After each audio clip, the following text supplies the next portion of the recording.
اللہ تبارک و تعالیٰ کا فرمان ہے، خذ من اموالہم صدقۃ تطہرہم وتزکیہم بہا، کہ اللہ رب العالمین رسول اللہ صلی اللہ علیہ وسلم کو حکم فرماتے ہیں کہ آپ لوگوں سے زکوٰۃ لیں، ان کے ذریعے سے آپ ان کو پاک کریں۔ زکوٰۃ ادا کرنے کی وجہ سے لوگوں کا مال پاک ہو جاتا ہے، لوگوں کی نیتیں پاک ہو جاتی ہیں، لوگوں کے ارادے پاک ہو جاتے ہیں، زندگی پاک ہو جاتی ہے۔ اور چونکہ لوگ اپنی مرضی سے خطرہ ہے پتہ نہیں صحیح خرچ کریں نہ کریں، اس وجہ سے اس آیت کریمہ میں اللہ تعالیٰ نے پیغمبر کریم کو فرمایا خذ، آپ لے لیں، ان سے لے کر کے پھر مناسب جگہ پر خرچ کریں۔ کچھ آیتوں میں ہے کہ آپ زکوٰۃ ادا کرو، مانا اپنے حساب سے کرو تو بھی ٹھیک ہے، لیکن یہاں پھر پیغمبر کریم کو حکم دیا گیا کہ آپ لے کر کے خرچہ کریں، کیونکہ آپ ان سے زیادہ جانتے ہیں کہاں زیادہ مناسب ہے کہاں نہیں۔ پیغمبر کریم کے پاس کوئی خدمت میں آتا کہ اے اللہ کے رسول کچھ صدقہ خیرات چاہیے، پیغمبر کریم اس کو بہت سارا دے دیتے۔ کوئی بندہ آتا آ کر کے کہتا ہے اللہ کے رسول مجھے کچھ صدقہ خیرات دے دے، پیغمبر کریم اس کو فرماتے اب چھوڑ دو، زکوٰۃ کے پیچھے نہ پڑو، پیسے خیرات وغیرہ نہ لو۔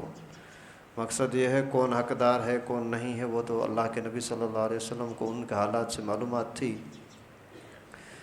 اور زکوٰۃ ادا کرنے کی وجہ سے مال پاک ہوتا ہے، نہ کرنے کی وجہ سے گندا ہو جاتا ہے، گدلا ہو جاتا ہے۔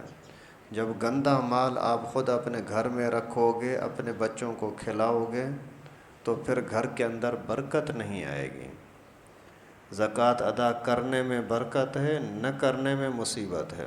خود اللہ تعالیٰ نے ایک واقعہ بیان کیا ہے سورہ قلم میں 29ویں پارے میں۔ ایک شخص تھا، وہ اپنے زمین کا حق ادا کرتا تھا۔ زمین کا حق عشر ہوتا ہے، مانا جو زمین میں سے جتنا کچھ فصل آتا ہے تو اس میں سے عشر ادا کریں، مانا 10واں حصہ۔ 100 من ہیں تو ان میں سے 10 من۔ یہاں زکوٰۃ کے مالی زکوٰۃ کے اندر نرمی ہوتی ہے، اس میں 2.5% ہے اور اس کے اندر 10% سمجھو، اور اگر 1000 من ہے تو 100 من دینے پڑیں گے۔ تو وہ شخص آج کل لوگ نہیں دیتے، اللہ معاف فرمائے، پھر برکتیں بھی نہیں ہیں۔ زمین کے اندر کئی مرتبہ ایسا ہوا ہے، اللہ تعالیٰ نے بہت فصل دیا، اچھا خاصا اناج آیا، لیکن اس کے زندگی میں چونکہ برکت نہیں ہوتی، اسی ہی بے دینی کی وجہ سے، پھر جس ٹائم پر اسی کو 1000 من 100 من اناج ملا ہے، لیکن پہلے سے قرضہ اتنا لیا ہوا ہے، پریشان اتنا ہے، کئی مرتبہ لوگ اناج حاصل کرنے کے ٹائم پر خودکشی کر کے یعنی جہنمی موت مرتے ہیں، اور اسی خوشی کے ٹائم پر جا کر کے چھپ جاتے ہیں، کہیں بھاگ جاتے ہیں، صرف اس وجہ سے میں قرض خواہوں کو کیا منہ دکھاؤں گا۔ یہ بے برکتی اس وجہ سے آتی ہے کہ اس کا زمین کا حق ادا نہیں کرتے۔ خیر، جو اللہ رب العالمین نے واقعہ بیان فرمایا وہ یہ کہ ایک شخص تھا، وہ اپنے یہ زمین کا حق پورا ادا کرتا تھا۔ جیسے اس کی وفات ہوئی تو اس کے بیٹوں نے آپس میں مشورہ کیا، یار ابو غریبوں کو بہت دے دیتا تھا، ابھی ہم ابو تو اکیلے تھے، ابھی ہم بہت سارے بھائی ہیں، کیسے گزارا کریں گے، اس وجہ سے ابھی غریبوں کو نہیں دینا۔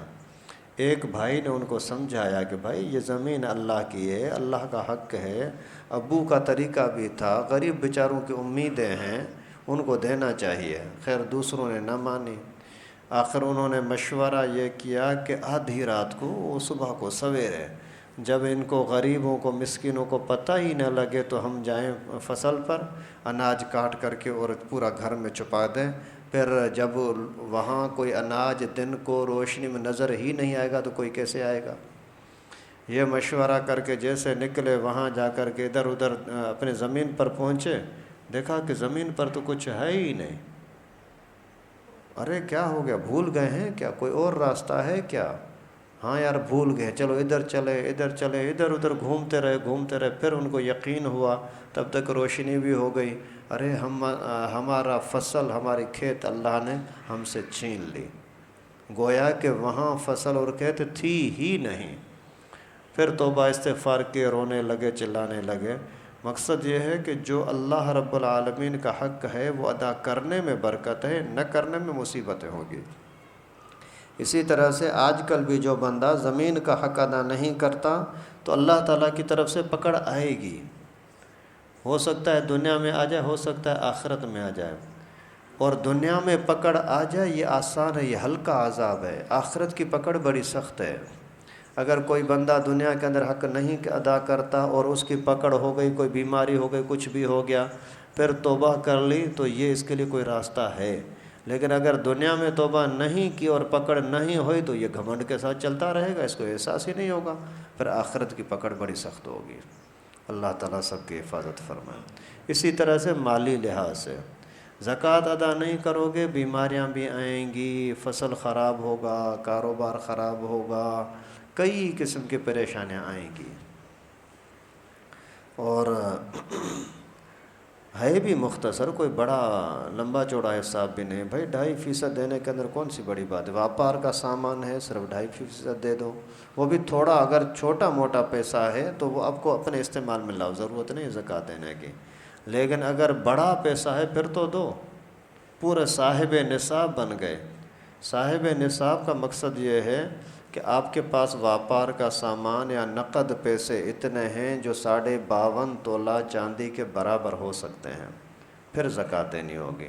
وہ بھی تب جب پورا سال گزر جائے، پورا سال گزر جائے، اور وہ بھی تب، اور اس میں سے بھی صرف 2.5%، لاکھ میں سے 2.5 ہزار روپیہ۔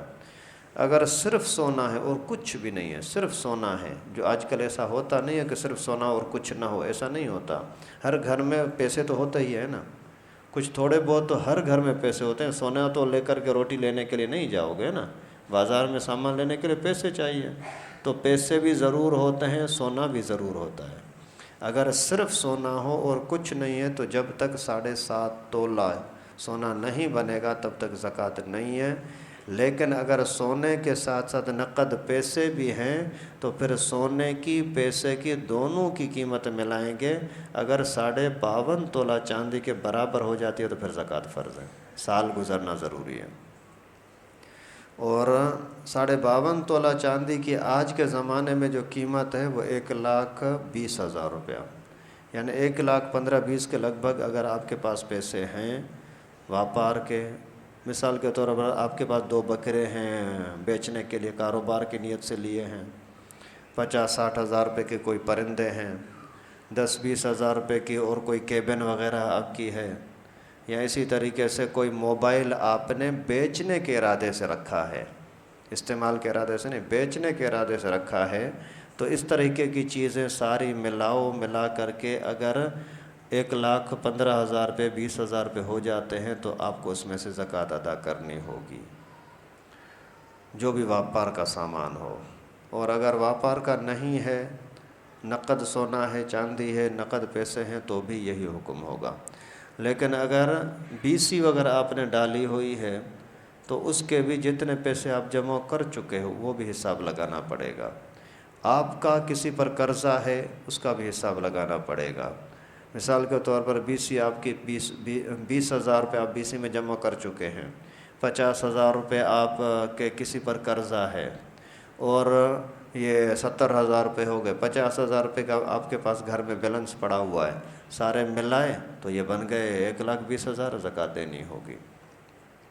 اسی طرح سے یہ پرائز باؤنڈ جو ہوتے ہیں یہ رکھنا جائز نہیں ہے، لیکن اگر آپ نے رکھ لیے ہیں، آپ کے پاس پیسے پڑے ہوئے ہیں، تو پھر اس کی زکوٰۃ بھی ادا کرنی ہوگی۔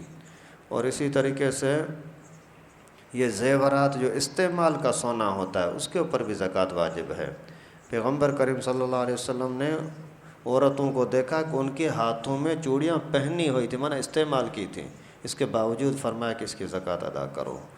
باقی جو چیز ویاپار کے لیے نہیں ہے، بھلے کتنی بھی مہنگی ہو، اس کے اوپر زکوٰۃ نہیں۔ مثال کے طور پر کار ہے، آپ کے استعمال کی کار ہے، اس کے اوپر زکوٰۃ نہیں ہے۔ اگر نقد پیسے آپ کے پاس نہیں ہے، سونا نہیں ہے، 1 لاکھ روپے بچت میں نہیں ہے، کار بھلے ہو آپ کے اوپر، آپ کے پاس آپ کے اوپر زکوٰۃ نہیں ہوگی۔